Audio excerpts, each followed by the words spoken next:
ಒಂದೂರಿನಲ್ಲಿ ಪ್ರಸಾದ್ ಶಾರದಾ ಅನ್ನುವ ದಂಪತಿಗಳಿದ್ದರು. ಅವರಿಗೆ ರಮೇಶ್ ಅನ್ನುವ ಮಗನಿದ್ದನು. ಅವರ ಕುಟುಂಬ ಬಹಳ ಬಡ ಕುಟುಂಬ.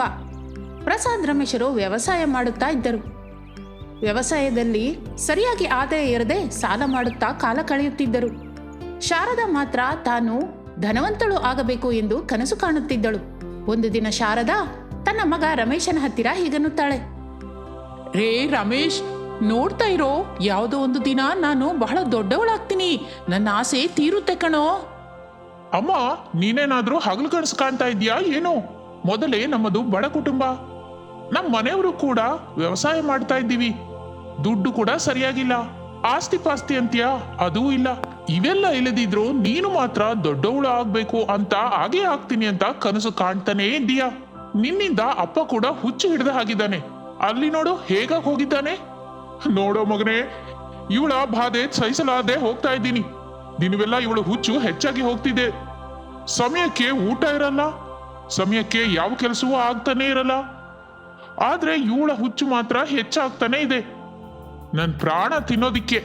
ನೋಡಮ್ಮ, ಅಪ್ಪ ನಿನ್ಗಾಗಿ ಹೇಗೆ ಅಳ್ತಾ ಇದ್ದಾನೆ. ಅವನನ್ನ ನೋಡಿ ಆದ್ರೂ ನಿನ್ನಲ್ಲಿ ಬದಲಾವಣೆ ಬರ್ಬೇಕಲ್ಲ. ಇನ್ನು ಸಾಕು, ನಿಲ್ಸೋ. ನನ್ ಕನ್ಸು ನೆರವೇರ್ದಿದ್ರೆ ಹಾಗಾಗೋದಕ್ಕೆ ಕಾರಣ ನೀವೇ. ನೀನು ನಿಮ್ಮ ಅಪ್ಪ ನನ್ ಮಾತು ಕೇಳ್ತಾ ಇಲ್ಲ. ಯಾವುದೋ ಒಂದಿನ ನೀವು ನನ್ನನ್ನು ಹೊಗಳಿಕೆ ಅಂತ ಮೆಚ್ಚಿಸ್ತಾನೆ ಇರ್ತೀರಾ. ಶಾರದಳ ಮಾತುಗಳು ಕೇಳಲಾರದೆ ರಮೇಶ್ ಪ್ರಸಾದ್ ಇಬ್ಬರು ಅಲ್ಲಿಂದ ಹೊರಟು ಹೋಗುತ್ತಾರೆ. ಒಂದು ದಿನ ಹೊಲದ ಹತ್ತಿರ ರಮೇಶ್ ಪ್ರಸಾದ್ ಇಬ್ಬರು ಮಾತನಾಡಿಕೊಳ್ಳುತ್ತಾ ಇರುತ್ತಾರೆ. ಅಪ್ಪ, ಈ ಸಲ ಬರ ಹೆಚ್ಚಾಗಿ ಕಾಡ್ತಾ ಇದೆ ಅಪ್ಪ. ನಾವು ಏನೋ ಒಂದು ಮಾಡಿ ನಮ್ ಬೆಳೆನ ಕಾಪಾಡ್ಕೋಬೇಕು. ಆ ಪಕ್ಕದ ಹೊಲದ ಹತ್ರ ಹೋಗಿ ಸ್ವಲ್ಪ ಮಾತಾಡಿ ಸ್ವಲ್ಪ ನೀರು ಬಿಡಿ ಅಂತ ಕೇಳಿ ಅಪ್ಪ. ಅವರ ಹತ್ರ ನಾನು ಆಗ್ಲೇ ಮಾತನಾಡಿದೆ ಕಣೋ. ಅವರು ನನ್ ಮಾತು ಕೇಳ್ತಾ ಇಲ್ಲ. ಯಾವಾಗ ನೋಡಿದ್ರು ಏನೋ ಒಂದು ಮಾತು ಆಡ್ತಾನೆ ಇರ್ತಾರೆ. ಹಾಗೋ ನಾನೇ ಒಂದ್ಸಲ ಮಾತಾಡಿ ನೋಡ್ತೀನಿ ಅಪ್ಪ. ಅವನು ನಿನ್ ಹೆಸರು ಎತ್ತುತ್ತಲೇ ನನ್ ಮಾತು ಕೇಳ್ದಲೇ ಬೈತಾ ಇರ್ತಾನೆ ಕಣೋ. ಅವನ ಮಗಳು ಅನಾಮಿಕಳನ್ನು ನೀನು ಪ್ರೀತಿಸ್ತಾ ಇದೀಯಾ ಅಂತ ಅನ್ನಿಸ್ತಾ ಇದೆ. ನಿನ್ ಮೇಲಿನ ಕೋಪದಿಂದ ಅವನು ನಮ್ಮ ಹೊಲಕ್ಕೆ ನೀರ್ ಬಿಡ್ತಾ ಇಲ್ವಂತೆ. ನಿಜ ಹೇಳೋ, ಆ ಹುಡುಗಿನ ನೀನು ಪ್ರೇಮಿಸ್ತಾ ಇದ್ದೀಯಾ? ಹೌದು ಅಪ್ಪ, ಆದ್ರೆ ಅವ್ರ ಮನೇಲಿ ಯಾರೂ ಒಪ್ಕೋತಾ ಇಲ್ಲ. ನಮ್ಮನೆಗೆ ಕರ್ಕೊಂಡ್ ಬರೋಣ ಅಂತ ಅಂದ್ರೆ ಅಮ್ಮ ಮಾಡ್ತಾ ಇರೋ ಹುಚ್ಚು ಚೇಷ್ಟೆಗಳಿಂದ ಕರ್ಕೊಂಡ್ ಬರಲಾರೆ ಅಪ್ಪ. ಏನ್ ಮಾಡ್ಬೇಕು ಅರ್ಥವಾಗ್ತಿಲ್ಲ. ಅದಕ್ಕೆ ಮೌನವಾಗಿದ್ದು ಬಿಟ್ಟೆ. ಆಗಲೇ ಅನಾಮಿಕಳಿಗೆ ಮದುವೆ ಸಂಬಂಧ ನೋಡ್ತಾ ಇದ್ದಾರೆ ಅಪ್ಪ. ಪ್ರಸಾದ್ ರಮೇಶ್ ಹಾಗೆ ಮಾತನಾಡಿಕೊಳ್ಳುತ್ತಾ ಇರುವಾಗ ಅನಾಮಿಕಾ ಅಲ್ಲಿಗೆ ಬರುತ್ತಾಳೆ. ಅವಳು ಅಳುತ್ತಾ ಬರುತ್ತಾಳೆ. ನೋಡು ರಮೇಶ್, ನೀನೆಂದ್ರೆ ನನಗೆ ಬಹಳ ಇಷ್ಟ. ನನಗೆ ನನ್ನ ಮನೆಯಲ್ಲಿ ಮದುವೆ ಸಂಬಂಧ ನೋಡಿದ್ದಾರೆ. ಈ ವಾರದಲ್ಲಿ ನೀನು ಏನ್ ಮಾಡ್ತೀಯೋ ಮಾಡು. ಇಲ್ಲ ಅಂದ್ರೆ ಇನ್ನು ನಾನು ನಿನಗೆ ದಕ್ಕೋದಿಲ್ಲ. ನೀನು ದಕ್ಕದ ಈ ಜೀವನ ನನಗೆ ಬೇಡ. ಅನಾಮಿಕಾ ಹಾಗೆ ಅಳುತ್ತಾ ಇರುವಾಗಲೇ ಪ್ರಸಾದ್ ಮಧ್ಯದಲ್ಲಿ ಮಾತನಾಡುತ್ತಾನೆ. ನೋಡಮ್ಮ, ತುಂಬಾ ಚಿಕ್ಕಂದಿನಿಂದಲೇ ನೋಡ್ತಾ ಇದ್ದೀನಿ. ಬಹಳ ಒಳ್ಳೆ ಹುಡುಗಿ ನೀನು. ನಮ್ಮ ಮನೆಗೆ ಸೊಸೆಯಾಗಿ ಬರ್ತೀಯ ಅಂದ್ರೆ ನನಗೆ ತುಂಬಾ ಸಂತೋಷವಾಗಿದೆ. ಆದ್ರೆ ನಿಮ್ಮ ಅತ್ತೆ ಮಾತುಗಳೆಲ್ಲ ಸ್ವಲ್ಪ ಹುಚ್ಚು ಹುಚ್ಚಾಗಿರುತ್ತೆ. ನೀನು ಆ ಮನೆಗೆ ಬಂದು ಎಲ್ಲಿ ಕಷ್ಟಕ್ಕೆ ಸಿಕ್ಕಿ ಹಾಕಿಕೊಳ್ತೀಯ ಅಂತ ನನ್ ಮಗ ಆಲೋಚಿಸ್ತಾ ಇದ್ದಾನೆ ತಾಯಿ. ಇನ್ನು ಸಮಯವಂತೂ ಮಿಂಚಿ ಹೋಗಿದೆ. ನೀವು ಮದುವೆ ಮಾಡಿಕೊಳ್ಳಬೇಕಾದ್ದೆ ಎಂದು ಪ್ರಸಾದ್ ರಮೇಶ್ ಅನಾಮಿಕಳಿಗೆ ಮದುವೆ ಮಾಡಿ ಮನೆಗೆ ಕರೆತರುತ್ತಾನೆ. ಸೊಸೆ ಅನಾಮಿಕ ಮನೆಗೆ ಬರುತ್ತಲೇ ಶಾರದಾ ಉಬ್ಬಿ ಹೋಗುತ್ತಾಳೆ. ಸೊಸೆಯನ್ನು ಮನೆಯೊಳಗೆ ಕರೆದುಕೊಂಡು ಹೋಗುತ್ತಾಳೆ. ನಮ್ಮನೆಗೆ ಮಹಾಲಕ್ಷ್ಮಿ ಬಂದ್ಲು. ನಾನು ಬೇಗನೆ ಕೋಟೀಶ್ವರಳಾಗ್ತೀನಿ. ನನಗೆ ಹಿಡಿಸಲಾರದಷ್ಟು ಸಂತೋಷವಾಗಿದೆ. ಅಮ್ಮ, ಸೊಸೆ ಮುದ್ದು, ಈ ಅತ್ತೆನ ಚೆನ್ನಾಗಿ ನೋಡ್ಕೋತೀಯಲ್ಲ? ಚೆನ್ನಾಗಿ ನೋಡ್ಕೋತೀನಿ ಅತ್ತೆ. ಸ್ವಲ್ಪ ಸಮಯನೇ ಅಮ್ಮ, ನಮಗೆ ಲೆಕ್ಕವಿಲ್ಲದಷ್ಟು ದುಡ್ಡು ಬಂದ್ಬಿಡುತ್ತೆ. ಆದ್ರಿಂದ ನಾವು ಚೆನ್ನಾಗಿ ಬದುಕಬಹುದು. ನಿನಗೆ ಏನ್ ಬೇಕೋ ಅದು ಕೊಂಡ್ಕೊಳ್ಳಬಹುದು. ಮೈ ತುಂಬಾ ಬಂಗಾರ ಹಾಕೊಳ್ಬಹುದು. ಅನಾಮಿಕಾ. ಶಾರದಾ ತನ್ನ ಮಾತಿನಿಂದ ಅನಾಮಿಕಳಿಗೆ ಕಿರಿಕಿರಿ ಮಾಡುತ್ತಿದ್ದಾಳೆ ಎನ್ನಿಸಿ ಆಗಲೇ ಅಲ್ಲಿಗೆ ಪ್ರಸಾದ್ ಬರುತ್ತಾನೆ.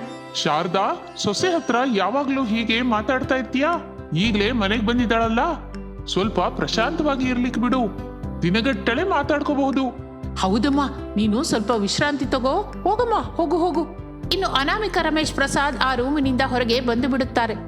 ಅನಾಮಿಕಳನ್ನು ನೋಡಿ ಪ್ರಸಾದ್ ಸ್ವಲ್ಪ ಗಾಬರಿ ಪಡುತ್ತಾ ಮಾತನಾಡುತ್ತಾನೆ. ಅಮ್ಮ, ನೋಡ್ದಿಯಲ್ಲ ನಿಮ್ಮ ಅತ್ತೆ ಪರಿಸ್ಥಿತಿ ಇದು. ಇದಕ್ಕೂ ಮೊದಲು ಚೆನ್ನಾಗೇ ಇದ್ಲು ತಾಯಿ. ಸ್ವಲ್ಪ ದಿನದ ಹಿಂದೆ ಹೀಗೆ ಆಗಿ ಹೋಗಿದ್ದಾಳೆ. ಮಾತುಗಳು ಯಾವಾಗ್ಲೂ ಹಾಗೆ ಇರುತ್ತೆ. ದುಡ್ಡಿನ ಮೇಲಿನ ಆಸೆಯಿಂದ ಹೀಗೆ ಮಾತಾಡ್ತಾಳೆ. ನೀನೇನು ಹಚ್ಕೋಬೇಡಮ್ಮ. ಅಮ್ಮನ ಜೊತೆ ನಿನಗೆ ಏನ್ ಕಷ್ಟವಾದ್ರೂ ನೀನು ಅಪ್ಪನ ಹತ್ರ ಹೇಳ್ಬೋದು. ಇಲ್ಲ ಅಂದ್ರೆ ನನ್ನ ಹತ್ರ ಹೇಳು. ನೀನು ಯಾವ ವಿಷಯದಲ್ಲೂ ಗಾಬರಿ ಆಗುವ ವಿಷಯವೇ ಇಲ್ಲ. ನನಗೇನೋ ಅತ್ತೆ ವಿಷಯದಲ್ಲಿ ಸ್ವಲ್ಪ ಮನಸ್ಸಿಟ್ಟು ಮಾತಾಡಿದ್ರೆ ಒಳ್ಳೇದು ಅಂತ ಅನ್ನಿಸ್ತಿದೆ ರೀ. ನಿಜಕ್ಕೂ ಅತ್ತೆ ಯಾಕೆ ಹಾಕಿದ್ದಾರೆ ಎಂದು ತಿಳ್ಕೊಳ್ಬೇಕು ಅಂದ್ರೆ ಈ ಪರಿಸ್ಥಿತಿಯಿಂದ ಅತ್ತೆನ ಹೇಗೆ ಹೊರಗೆ ತರಬೇಕು ಅಂತ ತಿಳ್ಕೋಬಹುದು. ನೀವು ಹೊಲಕ್ಕೆ ಹೋಗ್ತಿರಲ್ಲ, ನಾನು ಅತ್ತೆ ಹತ್ತಿರ ಈ ವಿಷಯದಲ್ಲಿ ಮಾತಾಡ್ತೀನಿ. ಅನಾಮಿಕಳ ಮಾತಿಗೆ ಪ್ರಸಾದ್ ರಮೇಶ್ ಇಬ್ಬರು ಬಹಳ ಸಂತೋಷಿಸುತ್ತಾರೆ. ಆ ನಂತರ ಅವರು ಹೊಲದ ಹತ್ತಿರ ಹೊರಟು ಹೋಗುತ್ತಾರೆ. ಅನಾಮಿಕ ಮನೆಯಲ್ಲಿ, ಅತ್ತೆ, ನೀವು ಕೋಟೀಶ್ವರ ಆಗ್ತೀರಾ ಅಂತ ಯಾರು ನಿಮಗೆ ಹೇಳಿದ್ರು? ನಿಮಗೆ ಬಹಳ ದುಡ್ಡು ಬರುತ್ತೆ ಅಂತ ಯಾರು ಹೇಳಿದ್ರು ನಿಮಗೆ? ನನಗೆ ಹೇಳಿದ್ರೆ ನಾನು ಕೂಡ ನಿಮಗೆ ಸಹಾಯ ಮಾಡ್ತೀನಿ ಅತ್ತೆ. ನೋಡಮ್ಮ ಅನಾಮಿಕಾ, ನನಗೆ ಒಂದಿನ ಕನಸು ಬಂದಿತ್ತಮ್ಮ. ನಮ್ಮ ಹೊಲದ ಕೆಳಗೆ ಬಹಳ ಬಂಗಾರ ಇದೆ ಅಂತ. ಆ ಕನಸಿನಲ್ಲಿ ನಂಗೆ ಹೇಗೆ ಕಾಣಿಸ್ತು ಅಂದ್ರೆ, ಆ ವಿಷಯ ನಿಮ್ಮ ಮಾವೇನ ಹತ್ರ ಹೇಳಿದ್ರೆ ಏನೂ ಹಚ್ಕೋತಿಲ್ಲ. ಅನಾಮಿಕ ಬಹಳ ಆಲೋಚಿಸುತ್ತಾಳೆ. ಪ್ರಸಾದ್ ರಮೇಶ್ ಇಬ್ಬರನ್ನು ಕೂರಿಸಿ ತಮ್ಮ ಹೊಲದಲ್ಲಿ ಬೋರ್ ಹಾಕಿಸಬೇಕು ಅನ್ನುತ್ತಾಳೆ. ತನ್ನ ಹತ್ತಿರವಿದ್ದ ಕೆಲವು ಬಂಗಾರವನ್ನು ಅಡವಿಟ್ಟು ಹಾಗೆ ಬಂದ ದುಡ್ಡಿನಿಂದ ತಮ್ಮ ಹೊಲದಲ್ಲಿ ಬೋರ್ ಹಾಕಿಸುತ್ತಾಳೆ ಅನಾಮಿಕ. ಆ ಬೋರಿಂದ ಅತ್ತೆ ಹೇಳಿದ ಹಾಗೆ ಬಂಗಾರ ಬರುತ್ತದೆ. ಅದನ್ನು ನೋಡಿದ ಪ್ರಸಾದ್ ರಮೇಶ್ ಎಷ್ಟೋ ಆನಂದ ಹೋಗುತ್ತಾರೆ. ಅದರಿಂದ ಶಾರದಳ ಆನಂದಕ್ಕೆ ಹದ್ದೇ ಇರುವುದಿಲ್ಲ. ಎಷ್ಟೋ ಸಂಭ್ರಮ ಪಡುತ್ತಾಳೆ. ತಾನು ಹೇಳಿದ್ದೆಲ್ಲ ನಡೆಯಿತು ಎಂದು ಸಂತೋಷಿಸುತ್ತಾಳೆ. ಇನ್ನು ಅನಾಮಿಕ ಕೂಡ ತನ್ನ ಅತ್ತೆ ಹೇಳಿದ ಮಾತನ್ನು ಮೊದಲೇ ನಡೆಸಿದ್ದರೆ ಈಗಾಗಲೇ ದೊಡ್ಡ ಕೋಟೀಶ್ವರರಾಗಬಹುದಿತ್ತು ಎಂದು ಅನ್ನುತ್ತಾಳೆ. ಇನ್ನು ಆ ದಿನದಿಂದ ಬಂಗಾರದ ಬೋರು ಬಾವಿಯಿಂದ ಅವರು ಬಹಳ ಬಂಗಾರವನ್ನು ಸಂಪಾದಿಸುತ್ತಾರೆ. ಅವುಗಳನ್ನು ಮಾರಿ ಕೋಟೀಶ್ವರರಾಗುತ್ತಾರೆ. ಇನ್ನು ಅತ್ತೆ ಸೊಸೆಯರು ಆ ಊರಿನಲ್ಲಿ ಬಹಳ ದೊಡ್ಡವರಾಗಿ ಬದುಕಿ ಬಹಳ ಜನಕ್ಕೆ ಸಹಾಯ ಮಾಡುತ್ತಾ ಎಷ್ಟೋ ಗೌರವಿಸಲ್ಪಡುತ್ತಾರೆ. ಒಂದು ಊರಿನಲ್ಲಿ ಅನಾಮಿಕ ಅನ್ನುವ ಗರ್ಭವತಿ ಇದ್ದಳು. ಆ ಮನೆಯಲ್ಲಿ ಅನಾಮಿಕಳನ್ನು ಅವಳ ಗಂಡ ರಮೇಶ್ ಬಹಳ ಚೆನ್ನಾಗಿ ನೋಡಿಕೊಳ್ಳುತ್ತಿದ್ದನು. ಆದರೆ ಅನಾಮಿಕಳ ಅತ್ತೆಯಾದ ಶಾರದಾ ಮಾತ್ರ ಜಿಪುಣತನದಿಂದ ಅನಾಮಿಕಳನ್ನು ಚೆನ್ನಾಗಿ ನೋಡಿಕೊಳ್ಳುತ್ತಿರಲಿಲ್ಲ. ಯಾವಾಗಲೂ ಏನೋ ಒಂದು ಮಾತು ಹೇಳುತ್ತಲೇ ಇರುತ್ತಿದ್ದಳು. ಅನಾಮಿಕ ತನ್ನ ಅತ್ತೆಯ ಚೇಷ್ಟೆಗಳನ್ನು ಮಾತುಗಳನ್ನು ಭರಿಸುತ್ತಲೇ ಇದ್ದಳು. ಆದರೆ ತನ್ನ ಗಂಡನ ಹತ್ತಿರ ಅತ್ತೆ ಮಾಡಿದ ಕೆಲಸಗಳನ್ನು ಮಾತ್ರ ಯಾವತ್ತಿಗೂ ಹೇಳುತ್ತಿರಲಿಲ್ಲ. ಹಾಗೆ ಸಾಗಿ ಹೋಗುತ್ತಿರುವ ಕುಟುಂಬದಲ್ಲಿ ಒಂದು ದಿನ ಶಾರದಾ ಹೀಗನ್ನುತ್ತಾಳೆ, ಅನಾಮಿಕಾ, ಅನಾಮಿಕಾ, ಎಲ್ಲಿದ್ದೀಯಾ? ಬೇಗ ಬಾ. ಹೇಳಿ ಅತ್ತೆ, ಏನಾಯ್ತು? ಹೊರಗಡೆ ನಮ್ಮ ಹೊಲದಿಂದ ಆ ರವೀಂದ್ರ ಚೀಲಗಳನ್ನು ತರ್ತಾ ಇದ್ದಾನೆ. ಅವನು ಒಬ್ನೇ ಇದ್ದಾನೆ. ಸ್ವಲ್ಪ ಜಾಗೃತಿಯಾಗಿ ನೋಡ್ಕೋಬೇಕು. ನೀನು ಬೇರೆ ಕೆಲಸಗಳನ್ನೆಲ್ಲ ಬಿಟ್ಬಿಡು. ಅಗೋ, ಅವನಲ್ಲಿ ಬಂದ. ಅಮ್ಮನವ್ರೆ, ಎಲ್ಲ ಚೀಲಗಳನ್ನು ಒಳಗಡೆ ತಗೊಂಡು ಹೋಗ್ಬೇಕಂದ್ರೆ ನನ್ನೊಬ್ಬನ ಹತ್ರ ಆಗಲ್ಲ. ಇನ್ನು ಎಷ್ಟು ಜನ ಬೇಕೋ ನಿನಗೆ? ಇನ್ನು 500 ಜನ ಇದ್ರೆ ಸಾಕಾಗುತ್ತಾ ನಿಂಗೆ? ಅದೇ ನಮ್ಮ ಹಾಗಂತೀರಾ? ನನ್ ಜೊತೆ ಇನ್ನೊಬ್ರಿದ್ರೆ ಸರಿ ಹೋಗುತ್ತೆ. ಯಾರನ್ನಾದ್ರೂ ಕರ್ಕೊಂಡು ಬಾ ಅಂತೀರಾ? ಚಿಚಿ, ನಿಲ್ಸು. ಆ ಕೋತಿ ಮುಖ ಇಟ್ಕೊಂಡು ಅದೇನ್ ಮಾತು? ಇನ್ನೊಬ್ಬ ಮನುಷ್ಯ ಇದ್ರೆ ಚೀಲಗಳನ್ನೆಲ್ಲ ಒಳಗಿಡ್ತೀಯ ಅಲ್ವಾ? ಹಾಗಿದ್ದರೆ ನನ್ನ ಸೊಸೆ ಇದ್ದಾಳಲ್ಲ. ಅನಾಮಿಕಾ, ನೀನು ಒಂದು ಕೈ ಹಾಕಮ್ಮ. ಅತ್ತೆ, ನಾನಾ ಆ ಚೀಲಗಳನ್ನು ಎತ್ಕೊಂಡು ಹೋಗ್ಬೇಕಾ? ಮತ್ತೆ ಇನ್ನೊಬ್ಬ ಮನುಷ್ಯ ಬೇಕು ಅಂದ್ರೆ ಎಷ್ಟು ದುಡ್ಡು ಕೊಡ್ಬೇಕಾ ಗೊತ್ತಾ ನಿನ್ಗೆ? ಅದೆಲ್ಲ ಏನಕ್ಕೆ ಅನಗತ್ಯವಾಗಿ ಖರ್ಚು? ನೀನು ಒಂದು ಕೈ ಹಾಕು. ಸ್ವಲ್ಪ ಹೊತ್ತು ಅಲ್ವಾ, ಆಗಿ ಹೋಗುತ್ತೆ ಬಿಡು. ಅಮ್ಮನವರು ಒಂಟಿ ಮನುಷ್ಯರು ಕೂಡ ಅಲ್ವಲ್ಲಮ್ಮ. ಇಂಥ ಪರಿಸ್ಥಿತಿಯಲ್ಲಿ ಆ ಚೀಲಗಳನ್ನು ಹೇಗೆ ತಗೊಂಡು ಹೋಗ್ತಾರೆ? ಹೊಟ್ಟೆಲಿರೋ ಮಗುವಿಗೆ ತೊಂದರೆ ಆಗುತ್ತೆ ಅಮ್ಮ. ಏಯ್, ನೀನು ಮಾತಾಡಬೇಡ ಅಂತ ಹೇಳಿದ್ದೀನಲ್ಲ. ಆ ಚೀಲಗಳನ್ನೆಲ್ಲ ತಂದು ಇಡೋದು ಮಾತ್ರ ಅಲ್ವಾ ನಿನ್ ಕೆಲಸ? ಅತ್ತೆಯ ಮಾತಿಗೆ ಆ ಚೀಲಗಳನ್ನು ತೆಗೆದುಕೊಂಡು ಹೋಗಲಿಕ್ಕೆ ಅನಾಮಿಕ ಸಹಾಯ ಮಾಡುತ್ತಾಳೆ. ಹಾಗೆ ಸ್ವಲ್ಪ ಹೊತ್ತಿಗೆ ಅನಾಮಿಕ ಬಹಳ ಸುಸ್ತಾಗಿ ಹೋಗುತ್ತಾಳೆ. ಅತ್ತೆ, ತಲೆ ತಿರುಗ್ತಾ ಇದೆ, ನನ್ನ ಹತ್ರ ಆಗ್ತಾ ಇಲ್ಲ. ಅಯ್ಯೋ, ನೀವು ಅಲ್ಲಿ ಕೂತ್ಕೊಳ್ಳಮ್ಮ, ನಾನೆಲ್ಲ ನೋಡ್ಕೋತೀನಿ. ನೀವು ಕೆಲಸ ಮಾಡಬೇಡಿ, ಮನೆಯೊಳಗೆ ಹೋಗಿ ಬಿಡಮ್ಮ. ಹೌದು ಕಣೋ, ಮತ್ತೆ ನನ್ನನ್ನು ನೋಡಿದ್ರೆ ನಿನಗೆ ಕಷ್ಟ ಅನ್ಸೋದಿಲ್ವೇನೋ? ಅನಾಮಿಕ ರವೀಂದ್ರ ಹೇಗಾದರೂ ಮಾಡಿ ಆ ಚೀಲಗಳನ್ನೆಲ್ಲ ಮನೆಯೊಳಗೆ ಸೇರಿಸುತ್ತಾರೆ. ಆ ನಂತರ ರವೀಂದ್ರ ತನ್ನ ಕೂಲಿ ದುಡ್ಡು ಕೊಡು ಅಂತ ಕೇಳುತ್ತಾನೆ. ಶಾರದಾ ಅರ್ಧ ದುಡ್ಡೇ ಕೊಡುತ್ತಾಳೆ. ಅಮ್ಮ, ನೀವು ಅರ್ಧ ದುಡ್ಡೇ ಕೊಟ್ಟಿದ್ದೀರಾ, ಮಿಕ್ಕ ದುಡ್ಡನ್ನು ಕೂಡ ಕೊಡೋದಿಲ್ವೇನಮ್ಮ? ಮರ್ತು ಹೋದ್ರೇನು? ಏನು, ನಾನು ಕರೆಕ್ಟಾಗೇ ಕೊಟ್ಟಿದ್ದೀನಿ. ನಿನ್ ಜೊತೆ ನನ್ನ ಸೊಸೆ ಕೂಡ ಅರ್ಧ ಕೆಲಸ ಮಾಡಿದಳಲ್ಲ, ಅದಕ್ಕೆ ನಿನಗೆ ಅರ್ಧ ದುಡ್ಡೇ ಕೊಟ್ಟೆ. ನನ್ನ ಸೊಸೆ ನಿನಗೆ ಸಹಾಯ ಮಾಡಿ ಕೆಲಸ ಮಾಡ್ತಿದ್ರೆ ಎಲ್ಲ ದುಡ್ಡು ನಿನಗೆ ಕೊಡ್ತಾ ಇದ್ದೆ. ಇನ್ನು ರವೀಂದ್ರ ಶಾರದಳ ಮಾತಿಗೆ ಹುಚ್ಚರ ಹಾಗೆ ನಗುತ್ತಾನೆ. ಶಾರದಳನ್ನು ಏನು ಅನ್ನಲಾರದೆ ಹೋಗುತ್ತಾನೆ. ಬಹಳ ಸಂತೋಷ ತಾಯಿ, ಇನ್ನು ಬರ್ತೀನಿ ಅಮ್ಮ. ಈ ದಿನಗಳಲ್ಲಿ ನಿಮ್ಮಂತಹ ಪುಣ್ಯಾತ್ಮರು ಇದ್ದಿದ್ರಿಂದ ಮಳೆಗಳು ಬಹಳ ಬರ್ತಾ ಇದೆ.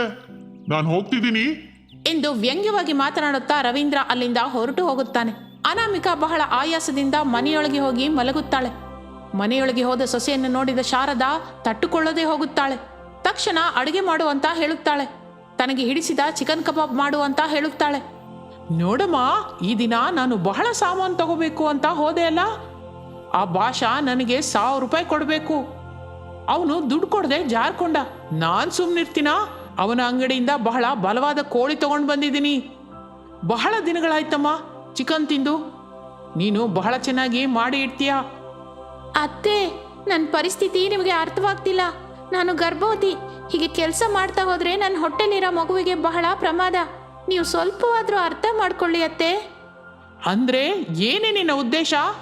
ನನಗೆ ಮಾಡ್ಕೊಡೋದಿಲ್ಲ ಅಂತ ಖಂಡಿತವಾಗಿ ಹೇಳೋದೇ ನಿನ್ನ ಉದ್ದೇಶ? ನಿನ್ ಬಗ್ಗೆ ಮೊದಲೇ ನನಗೆ ಗೊತ್ತಿತ್ತು. ನಾನೇನಾದ್ರೂ ತಿನ್ಬೇಕು ಅಂದ್ರೆ ನೀನು ಸಹಿಸಲಾರೆ. ನಾನಂದ್ರೆ ನಿನಗೆ ಹೊಟ್ಟೆ ಕಿಚ್ಚು. ಇರು, ನನ್ನ ಮಗನ ಹತ್ರ ಹೇಳಿ ನಿನಗೆ ಬರೋ ಹಾಗೆ ಹೊಡೆಸ್ತೀನಿ. ಆದ್ರೆ ಅವನು ಕೂಡ ಈ ಮಧ್ಯ ನನ್ನನ್ನು ಹಚ್ಕೊಳ್ಳೋದು ಬಿಟ್ಬಿಟ್ಟಿದ್ದಾನೆ. ನಿನ್ನ ಸೆರಗಿಗೆ ಕಟ್ಕೊಂಡಿದ್ದೀಯಲ್ಲ. ಅನಾಮಿಕಾ ಒಂದು ಕಡೆ ನೋವು ಅನುಭವಿಸುತ್ತಾ ಇನ್ನೊಂದು ಕಡೆ ಅತ್ತೆ ಮಾತು ಸಹಿಸಲಾರದೆ ಬಹಳ ದುಃಖ ಪಡುತ್ತಾ ಅತ್ತೆಗೆ ಚಿಕನ್ ಕಬಾಬ್ ಮಾಡಿಕೊಡ್ತೀನಿ ಅಂತ ಹೇಳುತ್ತಾಳೆ. ಬಹಳ ಹೊತ್ತು ಅಡಿಗೆ ಮನೆಯಲ್ಲಿ ಕಷ್ಟಪಟ್ಟು ಚಿಕನ್ ಕಬಾಬ್ ಮಾಡಿಡುತ್ತಾಳೆ. ಆ ನಂತರ ಅತ್ತೆ ಅದನ್ನು ಲೊಟ್ಟೆ ಹಾಕಿಕೊಂಡು ತಿನ್ನುತ್ತಿರುತ್ತಾಳೆ. ಅನಾಮಿಕಾ ತಲೆ ತಿರುಗಿ ಬಿದ್ದು ಹೋಗುತ್ತಾಳೆ. ಇಷ್ಟರಲ್ಲೇ ಅಲ್ಲಿಗೆ ರಮೇಶ್ ಬರುತ್ತಾನೆ. ಬರುತ್ತಲೇ ತನ್ನ ಹೆಂಡತಿ ಅನಾಮಿಕಾ ತಲೆ ತಿರುಗಿ ಬೀಳುವುದನ್ನು ಕಣ್ಣಾರೆ ನೋಡುತ್ತಾನೆ. ಅನಾಮಿಕಾ, ಅನಾಮಿಕಾ, ಏನಾಯ್ತು ನಿನಗೆ? ಅಮ್ಮ, ಅನಾಮಿಕಳಿಗೆ ಏನಾಯ್ತು? ಈಗ ರವೀಂದ್ರನಿಗೆ ಚೀಲ ತರೋದ್ರಲ್ಲಿ ಸ್ವಲ್ಪ ಸಹಾಯ ಮಾಡಿದ್ಲು ಬಿಡು. ಆ ನಂತರ ಬೇಕಾದ ಹಾಗೆ ನಿದ್ದೆ ಮಾಡ್ತಿದ್ದಾಳೆ ಅಷ್ಟೇ. ಅಮ್ಮ, ಅನಾಮಿಕಳ ಹತ್ರ ಕೆಲಸ ಮಾಡಿಸ್ಬೇಡ ಅಂತ ನಿನ್ಗೆ ಎಷ್ಟು ಸಲ ಹೇಳಿಲ್ವಾ? ಆದ್ರೂ ನೀನು ನಾನು ಹೇಳಿದ್ ಕೇಳಲಿಲ್ಲ. ತಕ್ಷಣ ಹಾಸ್ಪಿಟಲ್ಗೆ ಕರ್ಕೊಂಡು ಹೋಗ್ಬೇಕು ಈಗ. ಆಸ್ಪತ್ರೆಯಲ್ಲಿ ಡಾಕ್ಟರ್ ಅನಾಮಿಕಳನ್ನು ಪರೀಕ್ಷಿಸಿ ಔಷಧಿ ಕೊಡುತ್ತಾರೆ.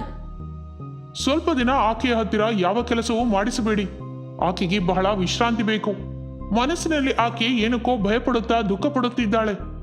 ಗರ್ಭವತಿ ಆಗಿರುವುದು ಹೊಟ್ಟೆಯಲ್ಲಿರುವ ಮಗುವಿಗೆ ಬಹಳ ಪ್ರಮಾದ ರೀ. ಡಾಕ್ಟರ್ ಹಾಗೆ ಹೇಳುತ್ತಲೇ ರಮೇಶ್ ಬಹಳ ಆಲೋಚಿಸುತ್ತಾನೆ. ಅನಾಮಿಕಳನ್ನು ಮನೆಗೆ ಕರೆದುಕೊಂಡು ಹೋಗುವುದಿಲ್ಲ. ಸಿಟಿಯಲ್ಲಿ ತನ್ನ ಫ್ರೆಂಡ್ ಮನೆಯಲ್ಲಿ ಅನಾಮಿಕಳ ಜೊತೆ ಇರುತ್ತಾನೆ. ಅಲ್ಲಿ ಶಾರದಾ ಮನೆಯೊಳಗೆ ಒಂಟಿಯಾಗಿರುತ್ತಾಳೆ. ತನ್ನ ಮಗ ಮನೆಯಿಂದ ಹೋಗಿ ವಾರವಾದರೂ ಶಾರದಾ ಹಚ್ಚಿಕೊಳ್ಳುವುದಿಲ್ಲ. ಆದರೆ ಅವಳಿಗೆ ಒಂದು ದಿನ ತೀವ್ರವಾದ ತಲೆನೋವು ಜ್ವರ ಬರುತ್ತದೆ. ಆ ನೋವಿನಲ್ಲಿ ಅವಳನ್ನು ನೋಡುವವರೇ ಇರುವುದಿಲ್ಲ. ಹಾಗೆ ನೀರಸವಾಗಿ ಬಿಡುತ್ತಾಳೆ. ಔಷಧಿ ತೆಗೆದುಕೊಂಡು ಬರುವವರು ಕೂಡ ಇರುವುದಿಲ್ಲ. ಅದೇ ತನ್ನ ಸೊಸೆ ಇದ್ದಿದ್ದರೆ ಈ ಹೊತ್ತಿಗೆ ತನಗೆ ಬಹಳ ಉಪಚಾರ ಮಾಡುತ್ತಿದ್ದಳು ಅಂತ ಅಂದುಕೊಳ್ಳುತ್ತಾಳೆ. ಜ್ವರ ಹೆಚ್ಚಾಗಿ ಆಗಿದ್ದರಿಂದ ರವೀಂದ್ರ ಹಾಸ್ಪಿಟಲ್ಗೆ ಕರೆದುಕೊಂಡು ಹೋಗುತ್ತಾನೆ. ಅದೇ ಸಮಯದಲ್ಲಿ ಸೊಸೆ ಅನಾಮಿಕಾ ಚೆಕಪ್ ಮಾಡಿಸಿಕೊಂಡು ಹೊರಗೆ ಬರುತ್ತಿರುತ್ತಾಳೆ. ತನ್ನ ಅತ್ತೆಯನ್ನು ನೋಡಿ ಕಣ್ಣೀರು ಹಾಕುತ್ತಾಳೆ. ಅಯ್ಯೋ ಅತ್ತೆ, ನಿಮಗೆ ಯಾಕೆ ಇಂಥ ಕಷ್ಟ ಬಂದಿತು? ನನ್ನನ್ನು ಕ್ಷಮಿಸಿ ಅತ್ತೆ. ಅಮ್ಮ ಅನಾಮಿಕಾ, ನೀನೇ ದೊಡ್ಡ ಮನಸ್ಸು ಮಾಡಿಕೊಂಡು ನನ್ನನ್ನು ಕ್ಷಮಿಸ್ಬಿಡಮ್ಮ. ನಾನು ನಿನಗೆ ಬಹಳ ಕಷ್ಟ ಕೊಟ್ಟೆ. ನೀನು ಗರ್ಭವತಿ ಅಂತ ತಿಳಿದು ಕೂಡ ಬಹಳ ಕೆಲಸ ಮಾಡಿಸ್ದೆ. ನನಗೆ ಆ ದೇವರು ನನ್ನ ತಪ್ಪನ್ನು ತಿಳ್ಕೊಂಡು ಈ ರೀತಿ ಮಾಡ್ದೆ ಅಮ್ಮ. ಶಾರದಾ ಅನಾಮಿಕಾ ಇಬ್ಬರು ಬಹಳ ದುಃಖ ಪಡುತ್ತಾರೆ. ರಮೇಶ್ ತನ್ನ ತಾಯಿಗೆ ಚಿಕಿತ್ಸೆ ಕೊಡಿಸಿ ಮನೆಗೆ ಕರೆತರುತ್ತಾನೆ. ಇನ್ನು ಆ ದಿನದಿಂದ ಶಾರದಾ ತನ್ನ ಸೊಸೆಯನ್ನು ಬಹಳ ಚೆನ್ನಾಗಿ ನೋಡಿಕೊಳ್ಳುತ್ತಾಳೆ. ಅನಾಮಿಕಳಿಗೆ ಯಾವ ಕಷ್ಟವೂ ಬಾರದಂತೆ ನೋಡಿಕೊಳ್ಳುತ್ತಾಳೆ. ಇನ್ನು ಅವರಿಬ್ಬರನ್ನು ಹಾಗೆ ನೋಡಿ ರಮೇಶ್ ಕೂಡ ಸಂತೋಷಿಸುತ್ತಾನೆ.